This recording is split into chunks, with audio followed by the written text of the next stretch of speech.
We return now to our top story tonight on the latest in the terrorist strike in France. I spoke earlier with Arise News correspondent Sara Firth, who reports from Paris, France.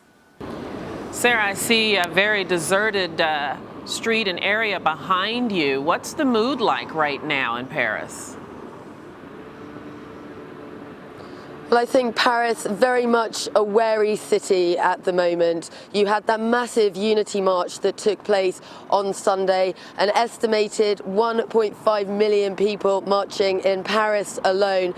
But in the wake of that, of course, attention has turned to this huge issue of security. Now, today it was announced that 10,000 troops are being deployed across France in the wake of the attacks. It's the first time, actually, that France has seen a deployment of security forces on that scale, and we're informed that a large number of the security forces, around 5,000, are going to actually be stationed by Jewish schools and also protecting mosques and synagogues. Also, in the wake of the attacks, it's being reported that there have actually been threats made to Islamic buildings and to members of the Muslim community, and it's that kind of thing that security forces are going to want to be monitoring. And of course, as we heard, not just France's leaders yesterday, but the international leaders, world leaders who gathered here in Paris, standing shoulder to shoulder, really calling for a unified front in the wake of what has been such a tragic time for France. You mentioned that there have been some threats against synagogues and mosques there. Do authorities have any specific evidence of further planned attacks?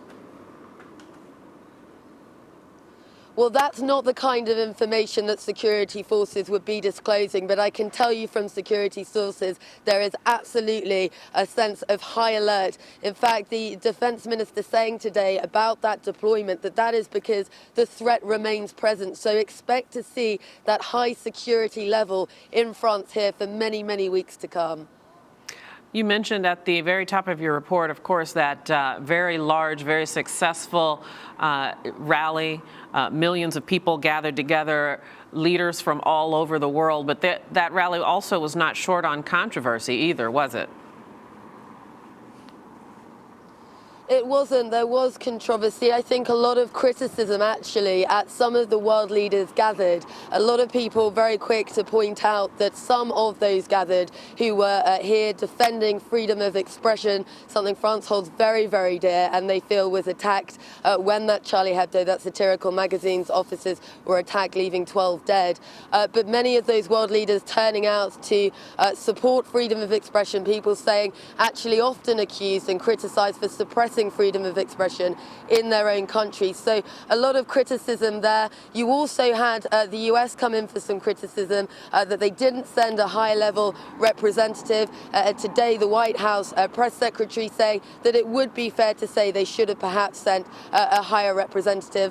They had the ambassador in France joining world leaders, as we said, British Prime Minister David Cameron, German Chancellor Angela Merkel, out in force, shoulder to shoulder, joining the people on the streets. We were out reporting all day yesterday, speaking to people who turned out for the march. It was a very defiant stand from France in the wake of the worst terror attacks in France for many, many decades. But as I said, now you do find Paris at the moment a wary city, a cautious city, and a lot of concern, a lot of focus on this issue of security now.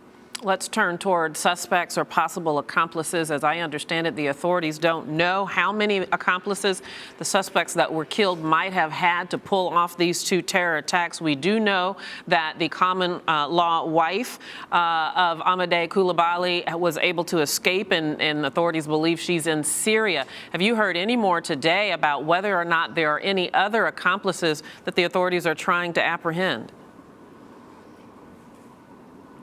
Well, Hayat Boumediene is reported to have actually left the country, left France at the beginning of the year. So she left before the attack on the supermarket by Amadei Coulibaly was carried out.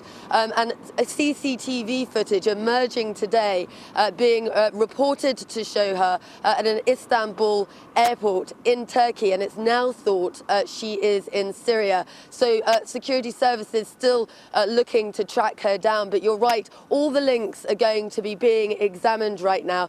Amadi Coulibaly carrying out that attack on the supermarket that left 4 hostages dead, and he said himself that there were links with the Kouachi brothers, and that is what security services are going to be looking at. There are going to be some very, very tough questions to answer for France's security services and police force as to how those men were able to slip through the net, because they were known to security forces, not just here in France. They were also on a US and a European watch list. So big questions to answer in the coming weeks and months ahead. Big questions indeed. Sara Firth reporting for us from Paris, France. Sara, thank you very much.